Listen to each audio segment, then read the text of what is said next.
Welcome to my vlog again guys. Dahil may nag-comment sa atin sa vlog natin tungkol dito sa Street King side mirror na si Boss Lester. Ito nga pala yung sabi niya guys. Kano yung ganyan boss, di ba yan ma-vibrate kapag nagbiyahe na?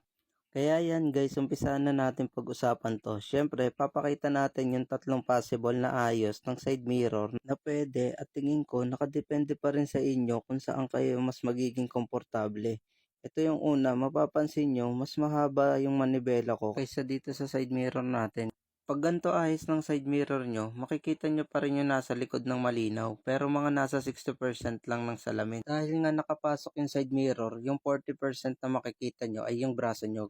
Pero may advantage naman yung gantong ayos dahil nga mas mahaba pa yung manibela mo kaysa sa side mirror, mas madali siyang maisingit lalo na pag traffic.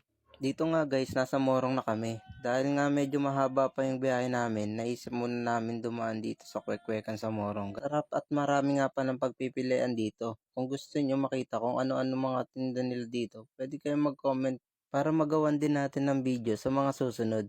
Ayun nga pala guys, dito yun sa tindahan na to, Kwekwekan sa Morong. Yan, balik na tayo sa biyahe. Dito, mas gamit na gamit yung gantong ayos ng side mirror sa mga bayan na matraffic kasi sobrang bilis talaga siyang masisingit. Kahit sobrang traffic na neto guys, ayan, kita nyo naman sa video, nasisingit-singit mo lang siya kahit kaliwa kanan.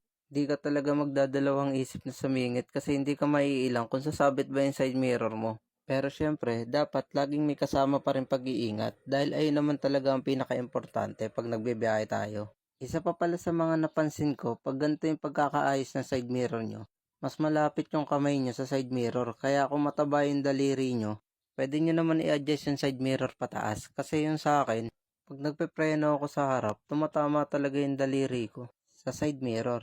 Pero di naman naapektuhan ng pagpepreno ko. Kaya nakadepende pa rin sa inyo kung okay ba sa inyo o kailangan i-adjust.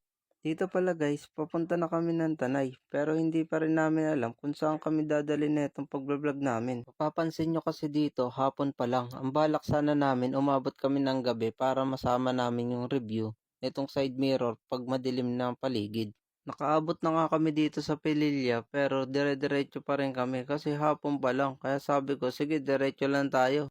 Hanggang dito na nga guys, nakarating kami sa intersection ng Pililya. Yan guys, pag dumiretso ka pala dyan, papunta kang Halahala. Tapos pagka kumaliwa ka dito, papuntang Mabitak. Tapos may napansin ako dito guys, yung red horse ng PAMI, nandito na siya sa Pililya. Ayun oh. Kaya tawang-tawa talaga ako dyan. Tapos ayun, diretso na ulit tayo sa biyahe natin. Paakyat na kami ng Mabitak. Tapos ayun na nga, kahit paakyat yung daan, maganda pa rin yung view ng side mirror. Kita pa rin yung mga nasa likod. Tapos yan, tamang tingin lang kami sa paligid. Tapos pataas na. Tapos maya maya, tumigil kami dito kasi ang dami nakaparadang motor. Kaya pala, bukas na pala yung OL dito. Ang tagal na nito eh. Ayun, nagpicture lang kami. Tapos balik na ulit sa biyahe. Yan dito guys, pababa na kami.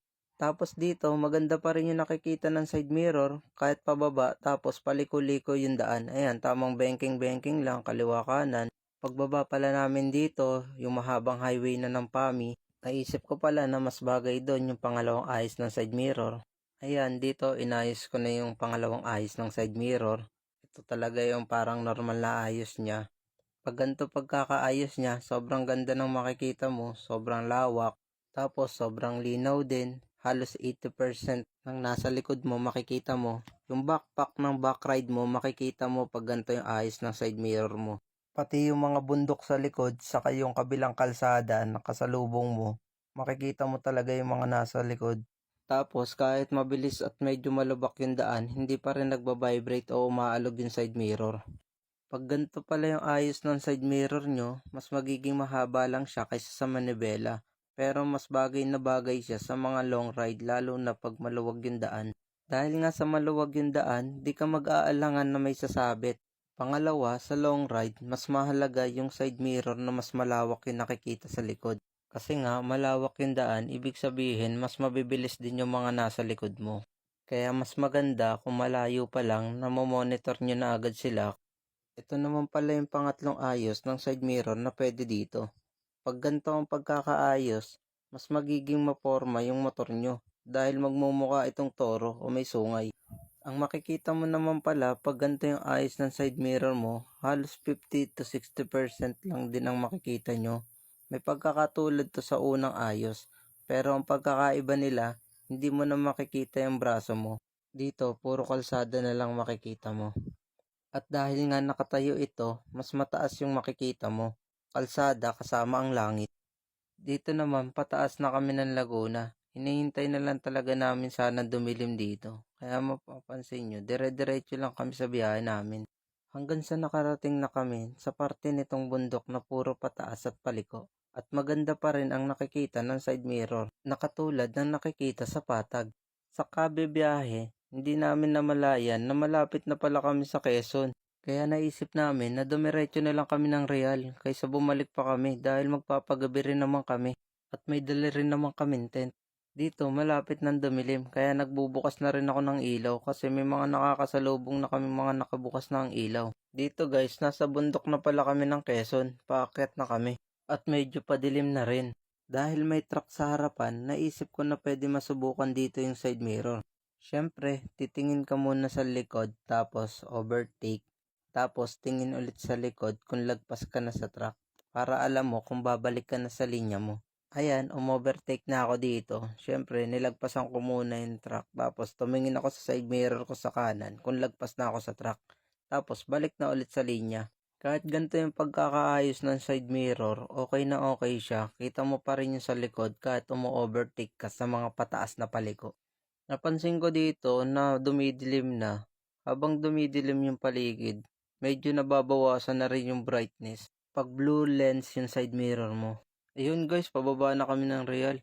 Pag nakikita ko yung pasalubong na yan, guys, ibig sabihin, malapit na tayo sa dagat, isang baba na lang tayo. Tara, babain na natin. Ayun, balik tayo sa kwentuhang salamin. Kita nyo guys, malakas na rin yung ilaw ko. Ibig sabihin yan guys, madilim na talaga. Dito na lumalabas yung disadvantage na itong salamin na to. Kasi pag ganito na siya kadilim, ang labo na rin niya. Hindi mo na makita yung nasa likod.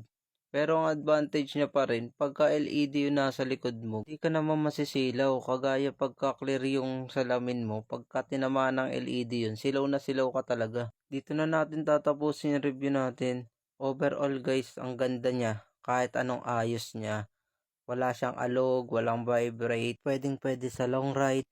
Yun lang pagkagabi talaga madilim siya. Pero overall, pasok lahat, okay siya sa akin. Mahalaga guys, magdasal tayo at lahat safe na makauwi sa pamilya. Salamat sa panonood guys, pa-like, follow, and share. Saka pa-comment na rin guys kung saan nakarating tong video ko. Sa nagtatanong nga pala guys kung anong LED yung gamit natin kay Sky, meron po tayong review niyan saka how to install. Nasa YouTube ko na po, Mless Channel. Meron din po sa TikTok ko, Romel Obispo 14. Thank you po. Thank you po ulit sa mga lahat na nanood at sumuporta. God is good all the time. Let's go!